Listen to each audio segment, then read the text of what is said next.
Hi ಎಲ್ಲರಿಗೂ.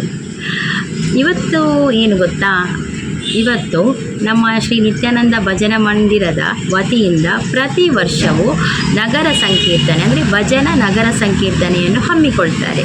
ಹಾಗೆ ಮನೆ ಮನೆಗೂ ಹೋಗಿ ಪೂಜೆಯನ್ನು ಕೂಡ ಮಾಡ್ತಾರೆ. ಹಾಗೆ ಇವತ್ತು ನಮ್ಮ ಮನೆಗೆ ಭಜನಾ ಸಂಕೀರ್ತನೆ ಅಂದರೆ ಭಜನಾ ನಗರ ಸಂಕೀರ್ತನೆಯವರು ಬರ್ತಾ ಇದ್ದಾರೆ. ನೋಡಿ, ಇದುವೇ ನಿತ್ಯಾನಂದ ಭಜನಾ ಮಂದಿರ. ಈಗ ಎಲ್ಲರೂ ನಗರ ಸಂಕೀರ್ತನೆಗೆ ಹೊರಡ್ತಾ ಇದ್ದಾರೆ. ಸುಮಾರು ಸಂಜೆ 7 ಗಂಟೆಗೆ ನಗರ ಸಂಕೀರ್ತನೆಗೆ ಹೊರಟ್ರೆ ಬರುವಾಗ ರಾತ್ರಿ 11-11:30 ಹೀಗೆ ಆಗ್ತದೆ. ಈಗ ಮನೆ ಮನೆಗೆ ಹೊರಡ್ತಾ ಇದ್ದಾರೆ.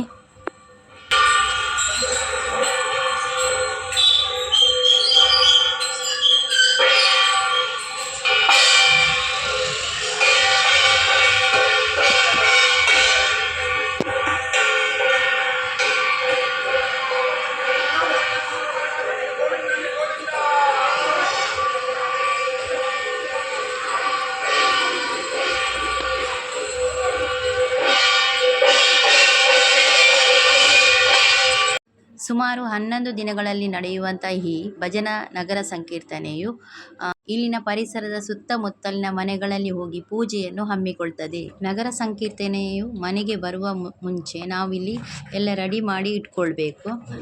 ತುಳಸಿ ಕಟ್ಟೆಗೆ ದೀಪ ಎಲ್ಲ ಬೆಳಗಿಸಿ ಹೂ ಎಲ್ಲ ಹಾಕಿ ಇಡಬೇಕು. ನೈವೇದ್ಯ ಎಲ್ಲ ರೆಡಿ ಮಾಡಿ ಇಡಬೇಕು. ಯಾಕೆಂದರೆ ಮನೆಗೆ ದೇವರು ಬರ್ತಾ ಇದ್ದಾರೆ. ಹಾಗೆ ನೈವೇದ್ಯ ಕೂಡ ಇಡಬೇಕು. ಹಾಗೆ ಹಣ್ಣು ಕಾಯಿಯನ್ನು ಕೂಡ ಇಡಬೇಕು. ಹೂವು ಹಣ್ಣು ಕಾಯಿ ಎಲ್ಲ ಇಟ್ಟು ರೆಡಿ ಮಾಡಬೇಕು. ಇದು ದೀಪಾವಳಿಯ ಸಮಯದಲ್ಲಿ ನಡೆಯುವಂತಹ ನಗರ ಸಂಕೀರ್ತನೆ.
ಮನೆ ಮನೆಗೂ ಹೋಗಿ ಪೂಜೆಯನ್ನು ಸ್ವೀಕರಿಸಿಕೊಂಡು ಬರುವಾಗ 11 ಗಂಟೆ ಆಗ್ತದೆ. ನಂತರ ಇಲ್ಲಿ ಕೂಡ ನಿತ್ಯಾನಂದ ಭಜನಾ ಮಂದಿರದಲ್ಲಿ ಕೂಡ ತುಳಸಿ ಇದೆ, ಅಲ್ಲಿ ಕೂಡ ಪೂಜೆ ನಡೆಯುತ್ತದೆ.